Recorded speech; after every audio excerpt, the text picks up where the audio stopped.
Good morning po sa inyong lahat mga kamatsas. Nakauwi na si Coach Nava sa Cavite. Ayan, galing po sa Mindoro.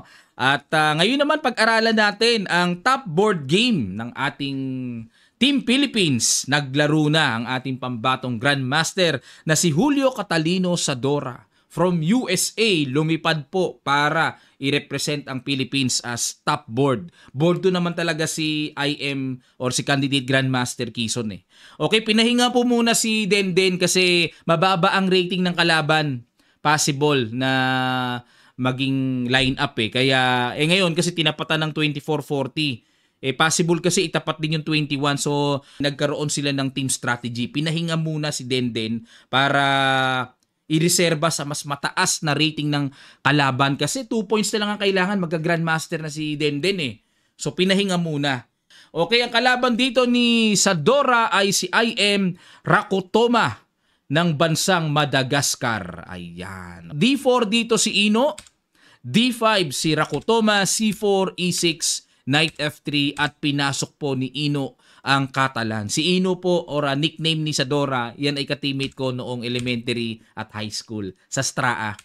Ayan, sa Southern Tagalog Regional Athletic Association. So nag-castle, medyo kakaiba po ang A5 na in-apply dito ni IM, no? Medyo kakaiba. Kasi usually, 'di ba, nag-B6, bishop B7, pero A5. Pero bookline pa rin, nag-C6 para pagtibayin ng lubos ang pawn sa D5. Marami po nagtatanong mga kamatsas, no, especially sa mga ibang beginners na tagapanood natin. Coach, libre naman yung pawn sa C4, ba't ba hindi kinakapture yan? Madali lang po kasi yan mabawi. Magku-queen A4 lang, bawi na kagad. At kapag nabawi ang pawn sa C4, yung D5 po na nagbabantay sa E4 to control the center ay makukuha ng white ng napakadali, napakaaga. Sa opening, 'di ba, principle control the center, control the game. Kaya hindi basta-basta binibigay ang control sa sentro, kaya pinapanatiling nandiyan ang D5 hangga't maaari. Kaya nag-C6 lang para pagtibayin at nag-B3. Ang plano naman ng ating pambato ay magdo-double fianchetto, B6 para i-develop na ang bishop, pwede sa B7 o kaya sa A6, nag-bishop B2, bishop A6, pineresure ang pawn sa C4. At talagang, kumbaga maaari pakainin na ang puti doon sa D5, pero nag-queen C2 lang. Okay? Yan ang malalim na mga tirada dyan. Sinasacrifice yung pawn sa C4 pero hindi pinansin, nag-knight BD7 lang si IM. Kilala ko po si Ino, aggressive player yan. Magaling sa mga tactical blows yan. So dito kasi pag kinapture yung pawn sa C4, capturing lang po. Ayon sa computer engine na nakikita ko ngayon, ka-capture and knight E5. Atakihin ng bishop and atakihin yung pawn sa C6. So kahit na hindi pa ituloy ng ganung karaming tira, kitang-kita kagad na maganda ang magiging forma ng puti. Okay po? Kaya nag-knight BD7 na lang, nag-develop na lang si IM at nag-E4, talagang binombang magaling ang sentro para mag-react na talaga ang pawn D5 na yan at napareact na nga. Kinapture na ang pawn sa C4 at nag-rook FD1. Talagang sacrifice pala talaga yung pawn na yan. Malalim ang preparasyon dito ni Ino. Rook FD1 at nag-rook E8. At yan na nga po ang lumalabas na novelty or new move sa bakbakang ito dahil ang old line ang tinira ay rook C8. Okay, so rook E8 new move, nag-H4. Ayan. Itong H4 parang hawig ng King's Indian attack pattern. Nag-H4 kasi ang Kia eh. Ano kaya ang plano? Maybe later on to play E5 then followed by knight G5, mga ganon, no? Mga timing na ganong atake. So tingnan natin, capture. So dito po maliwanag na 1 pawn down dito ang puti, pero ang kapalit naman ay grabe ang central control ng puti and lahat aktibo mga piyesa eh. So knight D2 maneuver going to C4 square.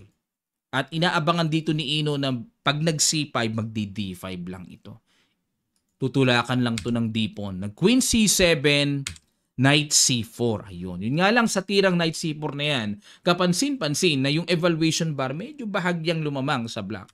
Dapat daw po ay E5 na pala. Okay? At kapag nag-knight D5, saka pa lang magda-knight C4. Malalim ang approach . So yan lang ang gusto dito ng computer engine analysis, pero nag-knight c4 at kinapture na, good move. Takes and nag-e5, another good move na dalawang sunudan ng malakas na tira. Kasi itong e5 ay pangbungi mga kamatsas ng massive control ng puti sa sentro. At nag-knight e2, ayun. Nako, grabe, lumalaki lamang dito ng black ah. So dito po, usually kasi, bakit hindi pwedeng i-d5? Yan ang pag-aralan natin. Ano? Silipin muna natin ito. Pag nag-d5 kasi, looking solid, pero yan, capture, and magbi-bishop b4. Obligadong ipang-capture kasi pag e-pawn, ka-capture rin babagsak yung pawn c4 eh. 'Di ba? So, pag c takes, may bishop to b4. Rook ac1 and b5. Pwede pa rin naman pala. Yun nga lang, ang annoying dito ay parang tipong may connected pass pawns na dito ang black, na tipong pagka na-exchange yan dyan, then baka gumapang ng paunti-unti. Nakakatakot din, annoying din. Baka yan ang nasilip dito ni Ino, kaya hindi niya tinuluyan ang d5 na solid center. So nag-knight e2 lang siya, nag-rook cd8, at nag-queen c1. Ayun, bad move ang binigay sa tira ni Ino. Dapat daw po ay bishop to f3. Ayun, bishop f3. Para may timing later on to play king g2, mga ganong positional move, or timing to play g4, g5 later on, maka-atake sa king side. Ayan. Pero medyo malalim na positional play. Nag-queen c1, bishop f8. Grabe, nakikiramdam lang din. No? f3. Ayun. Kung ako talaga dito mga kamatsas, parang gusto ko talagang maka d5 eh. Yun nga lang, may talo na ng knight c5, no? May mga butas-butas na rin eh. Oo, no? So nag f3, pinagtibay muna ni Ino yung pawn sa e4 para anytime na kumapture sa d4 ay at least wala ng capture. Hindi babagsak yung pawn. Nag e takes d4 na knight takes d4. Oo nga pala. Oo nga pala. Teka muna. Pag e takes d4, considering na meron ding threat ang black sa g3 pawn. Oo nga, no? Pag rook takes d4 naman, hindi pwede. May bishop c5. Bishop takes d4. Para yung pawn sa g3 wag makuha. Oo nga, no? O bishop d4 lang, safe. Tapos magbi-bishop c5 and king h2. Yan po ang base sa continuation. So yung king h2, iwas sa diagonal, at the same time ay para suportahan yung pawn sa g3 at huwag masikwatan or manakawan ng isang pawn, ika nga. Pero mga kamatsas, balik tayo. Grabe yun Knight ang pinang-capture ni Ino. Binigay talaga? At kinagat talaga ni IM ang libreng pawn at nag-queen g5. Ayun. Queen g5. Queen to queen. Bishop d6. Ayun, nakabawi na bad move dito ang black. Dapat daw ang tira ay queen c7, uwi lamang. Yun nga lang po, pag umuwi, ang medyo annoying dito ay yung paparating na knight f5. Parang nakakailang yan, no? Tipong parang andyan na yung buhos ng pressure. Nakakailang eh. O kaya wala talaga, meron talagang limitation ang human nerve eh. Na pressure eh. So nag bishop d6 dito, sinuportahan ang queen, at the same time may at some point meron din mga check-check na mga sundot-sundot na ganyan, pero check lamok lang naman yan. Wala pa rin naman dating. Knight f5, pinuwersa na at nag-bishop c5, check. King h1, kinapture na ang reyna, capture, at nag-knight h5. Ayan. Okay, 4 pawns. Ala, 2 pawns down na dito si Ino. Grabe, delikado 2 pawns down. At nag-bishop h3. O yan, nagpo-form dito si Ino ng mga tactical blows na knight h6, check, capture, mga ganun-ganon. At nag-knight f4. Talagang grabe ang mga bigay din ni IM. Accurate talaga, no? Good move, oh. At nag-bishop g4, iwas muna, and another good move. Napaka-precise, bishop f8, mga kamatsas. At dito ay nag-knight h6 si Ino. Check. Sacrifice, kinapture, and nag-bishop takes d7. At nag-rook e7. Correct ko, tama talaga. Nag-bishop f5. Ow! Decisive advantage na dito, black. Nako po, napakalaking delikado. Nag-rook E8. Yun lang mga kamatsas. Yun lang. Ayos, buti bumaba na ganun, ano? Pero dapat daw ang tira ito eh. Bakit kaya naman sayang naman? Sandamo ka lang lamang na po. Napakarami. Sabi, capture dito. Naku naman. Sa bagay yung oras eh, no? Ang layo din. Nape-pressure dito. Tingin ko nape-pressure dito eh. Si IM. Pero ang dami ng lamang na po. Tinan nyo, 3 pawns na lang natira kay Ino. 3 pawns up. Baka ang kinakatakutan dito ng black yung rook D8 na pasok eh. Pero mag-rook A7 lang. Ayan na. So, basta dito, as long as maingatan na wag makasundot ng bishop para pabagsakin yung bishop F8. Wala, may C5 naman. May pangharang naman eh. Walang, saan pupunta to? Saan dadaan? Di ba? Samantalang yung rook A7 nakaporma na para magtutulak yan dyan. Grabe.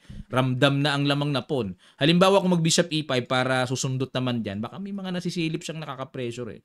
Gaganon lang. May threat pa yon. So pagpalagay natin, rook B8 and A4. Wala na nga pakialam eh. Kahit ibalik na ng ibalik eh. Sa sobrang daming lamang na pawn eh. Kahit ibalik yung dalawa eh. Ayan push na Bishop D6 halimbawa, King G7. Angat lang. So, iwas lang sa pin. Pag kinapture to, may capture dito. Okay, pag kinapture ang bishop, may knight naman. Pag chumek bumalik, may F6. Ayun, at pag nag-bishop A1, magbi-bishop D6 na. Threat naman yung tore. Yun nga lang, kailangan pa rin ng precise one by one na gagawin dito ng black. Precise talaga dapat kailangan. Pero pagka na-hold naman niya yung mga gulo-gulo, mga pressure ng puti, wala, magtutulak na yan eh. Sayang Sayang na pressure kay Ino. Bumalik. Bishop D7. Di ba? Bumalik. Ala. Grabe naman. Grabe naman yon. Nakatabla ang ating pambato na si Ino. Unang laro pa lang naman ni Ino, kumbaga nagpapainit pa ng karburador ng makina mga kamatsas.